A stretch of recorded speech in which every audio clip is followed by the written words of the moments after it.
হাসিনা ও কামালকে ফেরত চেয়ে ভারতকে ঢাকার আনুষ্ঠানিক চিঠি দুদিন আগেই পাঠানো হয়েছে জানালেন পররাষ্ট্র উপদেষ্টা। আগামী নির্বাচনে আলেম ওলামাদের সমর্থন চাইলেন তারেক রহমান। ভোটের আগে ভাগ বাটোয়ারার রাজনীতি চলছে অভিযোগ এনসিপির। নির্বাচন ঘিরে আইন শৃঙ্খলার অবনতির শঙ্কা নেই জানালেন স্বরাষ্ট্র উপদেষ্টা। সুষ্ঠু ভোট আয়োজনে কমিশনকে সহায়তা দেবে সেনাবাহিনী। এবং ভূমিকম্প সতর্কতায় ঢাকা বিশ্ববিদ্যালয় বন্ধ নিয়ে শিক্ষার্থীদের মিশ্র প্রতিক্রিয়া। প্রাথমিক বিদ্যালয়ে ক্লাস চলবে জানালেন উপদেষ্টা।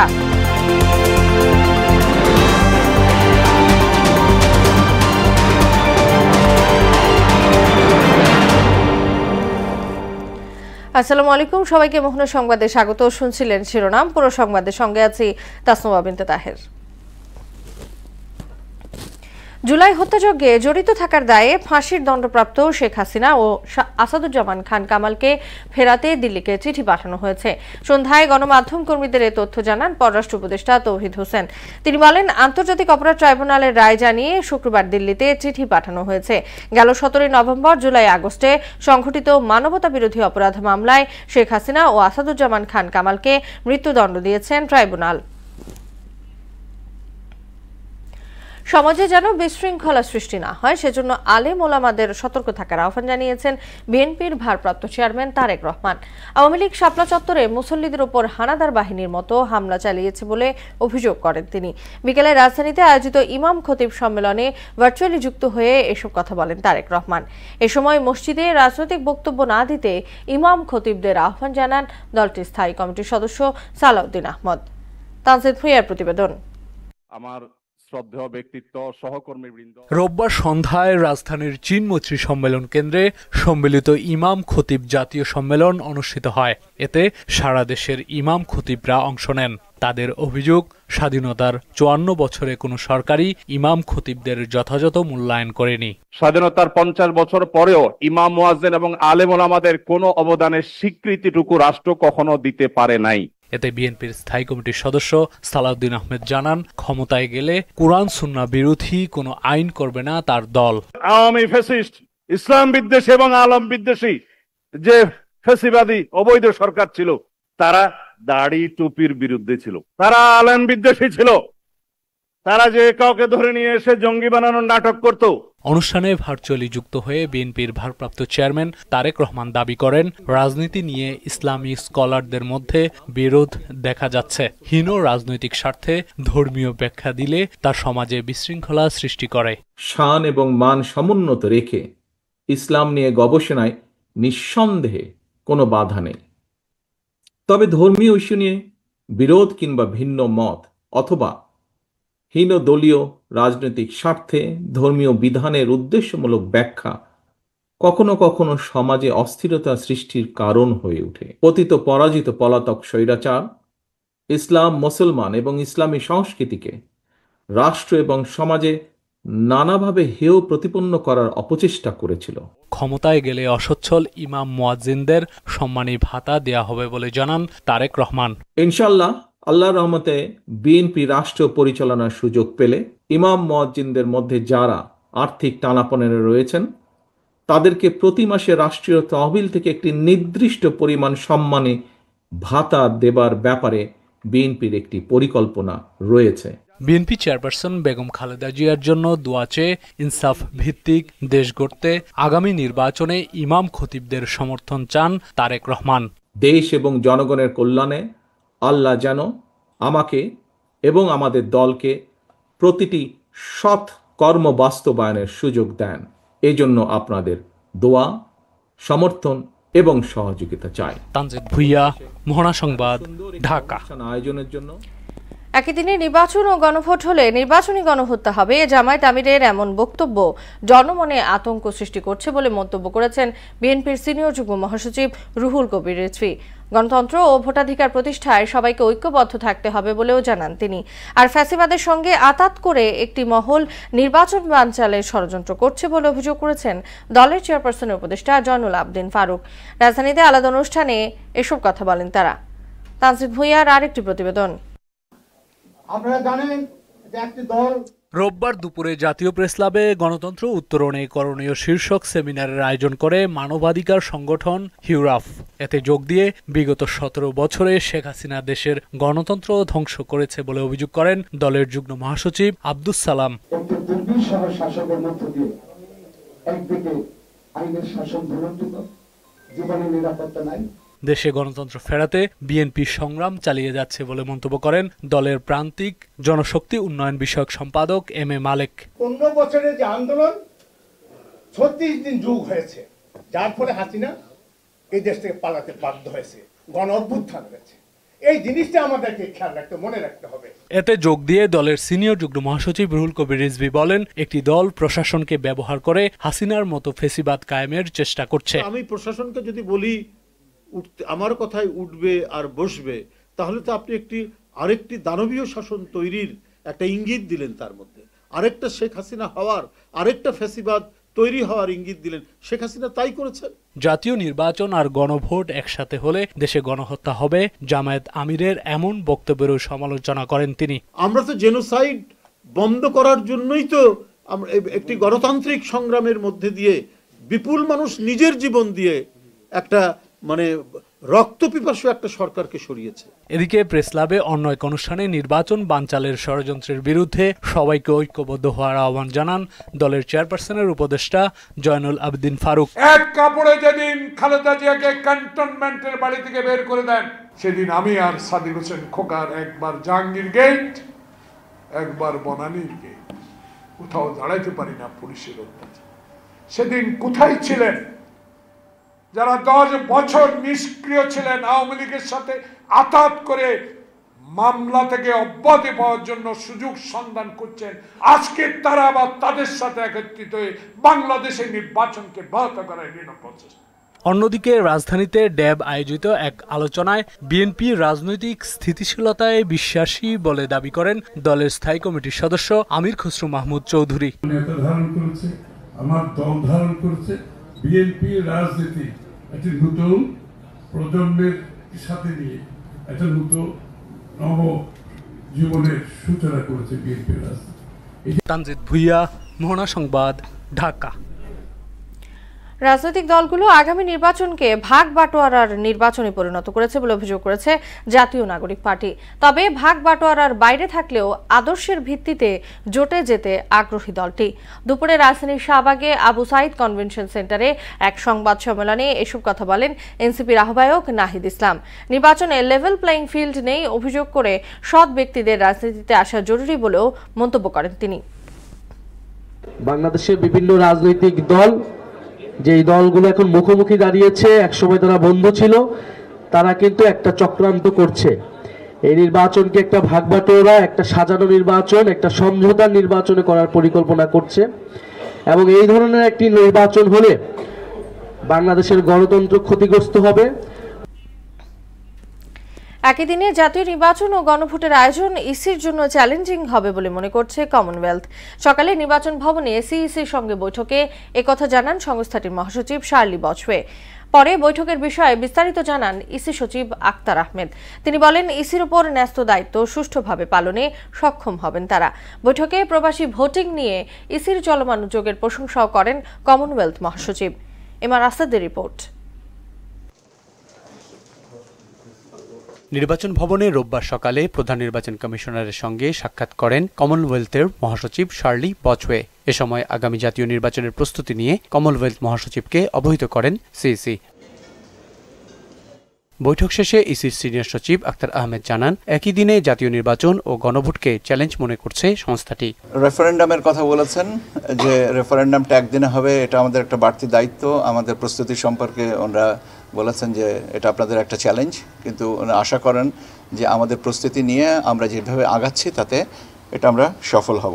নির্বাচন শান্তিপূর্ণ করতে ইসির প্রস্তুতির বিষয়েও জানানো হয়েছে বচওয়েকে। ল অ্যান্ড অর্ডার সিচুয়েশন সম্পর্কেও জানতে চেয়েছিলেন। আমরা বলেছি যে আমরা পরিস্থিতিগুলোকে সারা দেশকে আমরা 3টা ভাগে, রেড, ইয়েলো এবং গ্রিন, এই জোনে আমরা ভাগ করছি এবং সেই ভাগে ভাগ করে আমরা ল অ্যান্ড অর্ডার সিচুয়েশনগুলোকে সামাল দিব। আউট অফ কান্ট্রি ভোটিং, সেটা প্রসেসটা চলছে। এটা প্রথম ইনক্লুশন 53 বছরের ইতিহাসে এটা শুনে বলা হয়েছে এবং আমরাও এটা আমাদের প্রত্যাশিত বিষয়টা সম্পন্ন হবে বলে ওনারাও আশাবাদ করেছেন। সংস্থাটি ইসিকে সব ধরনের সাহায্য করতে প্রস্তুত বলেও উল্লেখ করেন ইসি সচিব। Election system is very important, এটার জন্য প্রচার প্রচারণাটা খুব জরুরি। MR আসাদ, মোহনা সংবাদ, ঢাকা। দেশের আইন শৃঙ্খলা পরিস্থিতি উন্নতি হচ্ছে উল্লেখ করে স্বরাষ্ট্র উপদেষ্টা জাহাঙ্গীর আলম চৌধুরী বললেন, নির্বাচন ঘিরে পরিস্থিতি অবনতি হওয়ার আশঙ্কা নেই। সচিবালয়ের আইন শৃঙ্খলা সংক্রান্ত কোর কমিটির বৈঠক শেষে একথা বলেন তিনি। সাম্প্রতিক ভূমিকম্প প্রসঙ্গে উপদেষ্টা বলেন, এ ধরনের দুর্যোগে আগাম সতর্কবার্তা দেয়া কঠিন, তবে একটি অ্যাপ্লিকেশনের ব্যবহার নিয়ে পরিকল্পনা করা হচ্ছে। শামীউজ্জামান চৌধুরীর রিপোর্ট।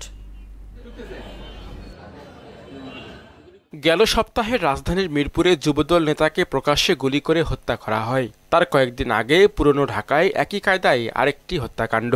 এই দুটি খুনসহ সাম্প্রতিক সময়ে কয়েকটি নৈরাজ্যকর ঘটনা নিয়ে বেশ আলোচনা চলছে।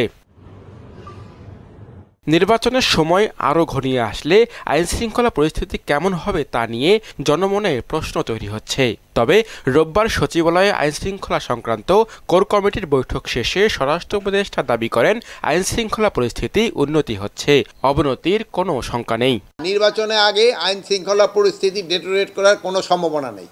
আস্তে আপনারা দেখতেছেন আইন শৃঙ্খলা পরিস্থিতি আস্তে আস্তে উন্নতির দিকে যাচ্ছে। কিন্তু একটা জিনিস হলো যে নির্বাচন যতই ঘনে আসবে, সেই সময় ধরেন যে বিভিন্ন পার্টির ভিতরে মানে ধরেন প্রসেশন এগুলি সংখ্যা বেড়ে যাবে। এদিকে গেল 2 দিনে কয়েক দফা ভূমিকম্পে কেঁপেছে পুরো দেশ। শুক্রবারের কম্পনে হতাহতের পাশাপাশি ভবনের ব্যাপক ক্ষতি হয়েছে। এমন দুর্যোগ মোকাবেলায় ফায়ার সার্ভিসের প্রস্তুতি কতটা, এমন প্রশ্নের জবাব দেন স্বরাষ্ট্র উপদেষ্টা। ভূমিকম্পের কোনো আর্লি ওয়ার্নিং অন্যান্য দেশে আছে কিনা আমি জানি না, বাট আমাদের দেশে ওইরকম কোনো আর্লি ওয়ার্নিং দিতে পারে না। তবু কেউ কেউ বলতেছিল যে 10 সেকেন্ড আগে নাকি একটা ওয়ার্নিং দেয়। তো ওই অনেক দেশে নাকি ওরকম একটা অ্যাপ আছে যেটা 10 সেকেন্ড আগেই হয়। তা আমরা ওইটা চিন্তা ভাবনা করছি আমরা ওরকম একটা অ্যাপ খুলতে পারি কিনা যে 10 সেকেন্ড আগে দেয়।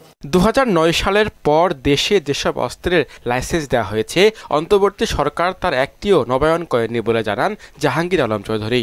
নির্বাচনে আগের জন্য কিন্তু যেই সব হাতিয়ারগুলো আমরা জমা দিতে বলছি, কিন্তু আমরা কোনো হাতিয়ারই তো দেই নাই। 2009 সালের থেকে এর পরে যেই সব হাতিয়ারের ইগুলি দেওয়া হয়েছিল। শামীমুজ্জামান চৌধুরী, মোহনা সংবাদ, ঢাকা। সুষ্ঠু ভোট আয়োজনে সেনাবাহিনী নির্বাচন কমিশনকে সর্বাত্মক সহযোগিতা দেবে বলে জানালেন সেনাপ্রধান জেনারেল ওয়াকারুজ্জামান। সশস্ত্র বাহিনী দিবস উপলক্ষে ঢাকা সেনানিবাসে এক অনুষ্ঠানে তিনি কথা বলেন। এ সময় দেশ ও জনগণের স্বার্থে মুক্তিযোদ্ধাদের দেখানো পথে সেনাবাহিনী কাজ করে যাবে বলেও জানান তিনি। অনুষ্ঠানে বীরত্বপূর্ণ কাজ ও বাহিনীতে অসামান্য অবদানের জন্য 64 সেনা সদস্যকে পদক এবং সেনা পরিবারের বীর মুক্তিযোদ্ধা ও তাদের নিকট আত্মীয়দের 75 মুক্তিযোদ্ধা পরিবারকে সম্মাননা দেওয়া হয়। একই সঙ্গে 9 সেনা সদস্যকে সেনাবাহিনী পদক, 17 জনকে অসামান্য সেবা পদক এবং 38 সেনা সদস্যকে বিশিষ্ট সেবা পদক প্রদান করা হয়। সম্প্রতি সময়ে বাংলাদেশ সেনাবাহিনীর সদস্যগণ ইনেট টু সিভিল পাওয়ারে দেশের আইন শৃঙ্খলা রক্ষার কাজে নিয়োজিত আছেন। আমরা সামনে একটা নির্বাচনের দিকে যাচ্ছি। সেই নির্বাচনে আমরা যথাযথভাবে ইনশাআল্লাহ সরকারকে সর্বতভাবে সহযোগিতা করব, নির্বাচন কমিশনকে সহযোগিতা করব, যেন আমরা একটা সুন্দর একটা নির্বাচন পেতে পারি। ভূমিকম্প পরবর্তী জরুরি পরিস্থিতি মোকাবেলায় ঢাকা বিশ্ববিদ্যালয়ের বন্ধ ঘোষণা নিয়ে মিশ্র প্রতিক্রিয়া দেখিয়েছেন শিক্ষার্থীরা। তবে বেশিরভাগই মনে করছে হলগুলোর ঝুঁকি মূল্যায়ন এবং সংস্কার কার্যক্রম জরুরি। আর দুর্ভোগ পরবর্তী ক্ষয়ক্ষতি মোকাবেলায় প্রয়োজনীয় পদক্ষেপ নেওয়ার তাগিদ দিলেন সাধারণ মানুষ। এদিকে ভূমিকম্প গবেষণা কেন্দ্র বলছে, ভূকম্পনের আগাম সতর্কবার্তা দেওয়ার সুযোগ নেই, তাই আতঙ্ক নয়, প্রস্তুতি গ্রহণ জরুরি। আরও জানাচ্ছেন উষা ফেরদৌস। গেল 2 দিনে কয়েক দফা ভূমিকম্পে কেঁপেছে পুরো দেশ। শুক্রবারের কম্পনে হতাহত ছাড়াও বিভিন্ন স্থানে ভবনের ব্যাপক ক্ষয়ক্ষতি হয়েছে। এমন দুর্যোগে অপরিকল্পিত নগরায়নের প্রভাব কতখানি ভয়াবহ হতে পারে তাও স্পষ্ট হয়েছে। এমনকি সহজেই বোঝা যাচ্ছে নগর পরিকল্পনা, অবকাঠামো নির্মাণ কিংবা নিরাপত্তা ব্যবস্থায় ভূমিকম্প সহনশীলতার বিষয়টি কতটা উপেক্ষিত। আমরা যদি 8 মাত্রার ভূমিকম্পে যেখানে অধিক কম্পন অনুভূত হওয়ার কথা, সেখানে আমরা 6-7 মাত্রায় অনেক বেশি ভয়ে আছি। পুরান ঢাকা বা এরকম কিছু ঘনবসতিপূর্ণ এলাকা দেখেন, সেখানে প্রচুর পরিমাণে একবার ভূমিকম্প হলে ডিজাস্টার ক্রিয়েট হওয়ার সম্ভাবনা রয়েছে। এদিকে ভূমিকম্প পরবর্তী আবাসিক হলগুলোর পুঙ্খানুপুঙ্খ পরীক্ষা নিরীক্ষা করে সামগ্রিক ঝুঁকি মূল্যায়ন ও প্রয়োজনীয় সংস্কার এবং শিক্ষার্থীদের মানসিক স্বাস্থ্য বিবেচনায় 6 ডিসেম্বর পর্যন্ত ঢাকা বিশ্ববিদ্যালয় বন্ধ ঘোষণা করেছে কর্তৃপক্ষ। এ নিয়ে মিশ্র প্রতিক্রিয়া জানায় শিক্ষার্থীরা। জিয়া হল, মহসিন হল, এই সব হলে স্ট্রাকচার অনেক দূর হয়ে গেছে। জহু হলে ওদের এখানে স্ট্রাকচার অংশ ভেঙে পড়েছে। অনেকেই দেখা যাচ্ছে আমাদের পরীক্ষা চলতেছে, অনেকেই বিসিএস এর প্রিপারেশন নিচ্ছে, লাইব্রেরিতে যাচ্ছে নিয়মিত, তো তাদের পড়ালেখার ক্ষেত্রে জিনিসটা হ্যাম্পার হয়েছে অনেকদিন। হলগুলো অনেক পুরনো, সো সেই দৃষ্টিকোণ থেকে আমাদের 15 দিনের যে বন্ধ, সেই বন্ধটা একদম যুক্তিযুক্ত। ভূমিকম্পের যেহেতু কোনো আগাম সতর্কবার্তা দেয়া যাচ্ছে না, আর কয়েক সেকেন্ডের মধ্যেই বড় ক্ষতি হতে পারে, তাই দুর্যোগ মোকাবিলায় আগাম প্রস্তুতির বিকল্প নেই। ভূমিকম্প এমন একটা দুর্যোগ যেটার জন্য আপনি যদি আগে প্রিপারেশন নেন, ভূমিকম্প চলাকালীন কিছু প্রিপারেশন আছে সেটা যদি আপনার থাকে, ভূমিকম্প হওয়ার পরে সেটা যদি আপনার থাকে, এই 3টে স্টেপ যদি আপনার থাকে, আপনি অবশ্যই ভূমিকম্পটাকে মোকাবিলা করতে পারবেন। ভূমিকম্প প্রবণ বিভিন্ন অঞ্চলের পাশেই অবস্থান বাংলাদেশের, তাই মাঝে মধ্যেই এমন কাঁপুনি অনুভূত হওয়ার শঙ্কার কথা জানান ভূমিকম্প গবেষণা কেন্দ্রের এই কর্মকর্তা। আমাদেরকে এমনভাবে একটা প্ল্যান করতে হবে যে প্ল্যানের মধ্যে আমাদের থাকবে বাড়িঘরগুলো অবশ্যই আমরা কি করব, ভূমিকম্প সহনীয়ভাবে করব। উষা ফেরদৌস, মোহনা সংবাদ, ঢাকা। ভূমিকম্পের মতো অনিশ্চিত পরিস্থিতিতে বিদ্যালয় বন্ধ করে দেওয়া যাবে না বলে জানিয়েছেন প্রাথমিক ও গণশিক্ষা মন্ত্রণালয়ের উপদেষ্টা বিধান রঞ্জন রায় পোদ্দার। দুপুরে টাঙ্গাইলে বাগবাড়ি চৌবাড়ি সরকারি প্রাথমিক বিদ্যালয়ে খেলার মাঠ উদ্বোধন অনুষ্ঠানে একথা বলেন তিনি। আগামী শিক্ষাবর্ষের শুরুতেই শিশুদের হাতে বই তুলে দেওয়ার লক্ষ্য নিয়ে সরকার কাজ করছে বলেও জানান গণশিক্ষা উপদেষ্টা। ভূমিকম্পগুলো সবসময় অনিশ্চিত, ফলে এইভাবে আমরা বন্ধ করে দিতে পারি না, কিন্তু প্রাথমিক বিদ্যালয়গুলো কি করবে আমরা নির্দেশনা দিচ্ছি। ভূমিকম্পের জন্য কি ধরনের সতর্কতামূলক ব্যবস্থা নেবে এই নির্দেশনা আমাদের পক্ষ থেকে যাচ্ছে। জানুয়ারি প্রথমে পাবে, প্রাথমিকের বই অবশ্যই পাবে, কারণ বইয়ের বেশিরভাগই ইতিমধ্যেই আমাদের একদম জেলা পর্যায়ে পৌঁছে গেছে। গত 24 ঘন্টায় ডেঙ্গুতে আরও 8 জনের মৃত্যু হয়েছে। এই সময় হাসপাতালে ভর্তি হয়েছেন 778 জন। বিকেলে স্বাস্থ্য অধিদপ্তরের হেলথ ইমার্জেন্সি অপারেশন সেন্টার ও কন্ট্রোল রুম থেকে পাঠানো সংবাদ বিজ্ঞপ্তিতে এই তথ্য জানানো হয়। এতে বলা হয়েছে, গত একদিনে ডেঙ্গু আক্রান্তদের মধ্যে বরিশাল বিভাগে 83 জন, চট্টগ্রামে 134, ঢাকা বিভাগে 121 জন, ঢাকা উত্তর সিটিতে 129, দক্ষিণ সিটিতে 81, খুলনা বিভাগে 112, ময়মনসিংহে 44, রাজশাহীতে 48, রংপুরে 19 ও সিলেট বিভাগে 7 জন ভর্তি হয়েছেন। অভ্যুত্থানের পর দেশে আংশিক গণতন্ত্র ফিরেছে বলে দাবি জানিয়েছেন ঢাকা 15 আসনের বিএনপি মনোনীত প্রার্থী শফিকুল ইসলাম খান মিল্টন। নির্বাচনী প্রচারণার অংশ হিসেবে বিকেলে Unani Ayurveda graduate doctors association আয়োজিত মতবিনিময় সভায় তিনি কথা বলেন। নির্বাচনের মাধ্যমে রাষ্ট্র পরিচালনার দায়িত্ব নির্বাচিতদের হাতে তুলে দেওয়ার আহ্বানও জানান শফিকুল ইসলাম খান। জনগণ আমাদেরকে নির্বাচিত করে, অবশ্যই আমরা জনগণের সকল সমস্যার সমাধান প্রায়োরিটি বেসিসে আমরা করার চেষ্টা করব। ঢাকা 15 আসনের সবচেয়ে বেশি যেই সমস্যা সেটা হলো জলাবদ্ধতা, নাম্বার 2 হলো পানির সমস্যা, 3 নাম্বার হলো গ্যাসের সমস্যা। এই 3টি সমস্যা যদি সমাধান করা না যায় তাহলে জনগণ তো আমাকে আর দ্বিতীয়বারের মতো ভোট দেবে না। সেই কারণে এই বিষয়গুলো আবার মাথায় রেখেছি। এবার আন্তর্জাতিক প্রসঙ্গ। রাশিয়া ইউক্রেন যুদ্ধ থামাতে যুক্তরাষ্ট্র প্রস্তাবিত 28 দফা পরিকল্পনা নিয়ে দেখা দিয়েছে নতুন বিতর্ক।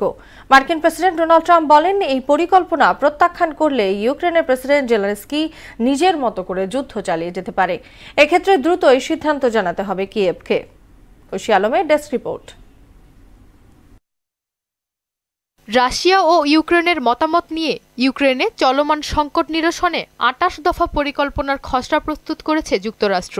যদিও যুক্তরাষ্ট্রের কিছু সিনেটরের দাবি, যুক্তরাষ্ট্র এই শান্তি প্রস্তাব অন্য কোথাও থেকে পেয়েছে এবং পরে তা ইউক্রেনের কাছে পাঠিয়ে দিয়েছে। শনিবার রিপাবলিকান সিনেটর মাইক রাউন্ডস সাংবাদিকদের বলেন, তারা কেবল একটি প্রস্তাব গ্রহণ করেছে এবং সেটি একজন প্রতিনিধির মাধ্যমে পৌঁছে দেয়া হয়েছে। এটি মার্কিন সুপারিশ বা পরিকল্পনা নয়। এ ব্যাপারে ট্রাম্প বলেন, শান্তি চুক্তি অনেক আগেই হওয়া উচিত ছিল। ইউক্রেনের প্রেসিডেন্ট এই পরিকল্পনা প্রত্যাখ্যান করলে তিনি তার মতো করে যুদ্ধ চালিয়ে যেতে পারেন। এটি চূড়ান্ত প্রস্তাব নয়, তবে কিয়েভকে দ্রুত সিদ্ধান্ত জানাতে হবে। যুক্তরাষ্ট্রের সেনা সচিব ড্যান ড্রিসকল ন্যাটো দেশগুলোকে বলেন, কোনো চুক্তি পারফেক্ট নয়, কিন্তু দেরি হওয়ার আগেই চুক্তি করতে হবে। চুক্তিতে বলা আছে, রাশিয়ার বিরুদ্ধে যুদ্ধ বন্ধ করতে হলে ইউক্রেনকে তাদের ভূখণ্ড ছেড়ে দিতে হবে। এমনকি যেসব ভূখণ্ড এখনো তাদের নিয়ন্ত্রণে আছে সেগুলোও ছাড়তে হবে।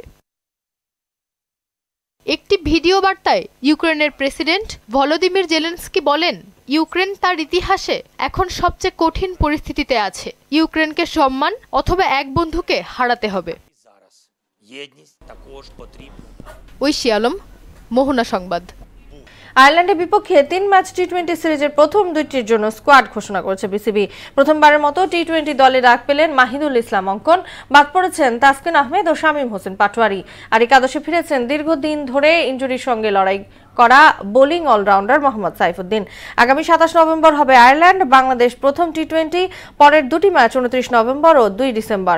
3টি ম্যাচই হবে চট্টগ্রামের বীরশ্রেষ্ঠ মতিউর রহমান স্টেডিয়ামে। ফুটবল, লা লিগায় এলচের বিপক্ষে মাঠে নামছে Spanish giant Real Madrid. Match শুরু রাত 2টায়। এই ম্যাচে এলচেকে হারাতে পারলেই বার্সেলোনাকে টপকে টেবিলের শীর্ষে উঠে যাবে লা ব্লাঙ্কোসরা। লিগে এখন পর্যন্ত 12 ম্যাচে 10 জয়ে 31 পয়েন্ট নিয়ে 2-এর রিয়াল, সমান ম্যাচে 15 পয়েন্ট নিয়ে 12 নম্বরে এলচে। এদিকে ইংলিশ প্রিমিয়ার লিগে রাত 10:30টায় আর্সেনালের প্রতিপক্ষ টটেনহ্যাম হটস্পার। 11 ম্যাচে 26 পয়েন্ট নিয়ে লিগ টেবিলের শীর্ষে আর্সেনাল, সমান ম্যাচে 18 পয়েন্ট নিয়ে 8 নম্বরে টটেনহ্যাম। শেষ করব মোহনা সংবাদ। যাওয়ার আগে শিরোনামগুলো জানিয়ে দিচ্ছি আরও একবার।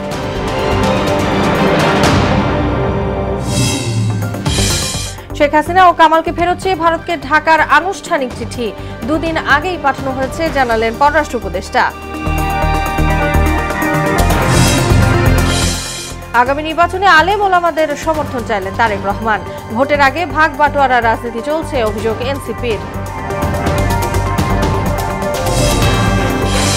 নির্বাচন ঘিরে আইন শৃঙ্খলার অবনতির শঙ্কা নেই, জানালেন স্বরাষ্ট্র উপদেষ্টা। সুষ্ঠু ভোট আয়োজনে কমিশনকে সহায়তা দেবে সেনাবাহিনী। এবং ভূমিকম্প সতর্কতায় ঢাকা বিশ্ববিদ্যালয় বন্ধ নিয়ে শিক্ষার্থীদের মিশ্র প্রতিক্রিয়া। প্রাথমিক বিদ্যালয়ে ক্লাস চলবে, জানালেন উপদেষ্টা।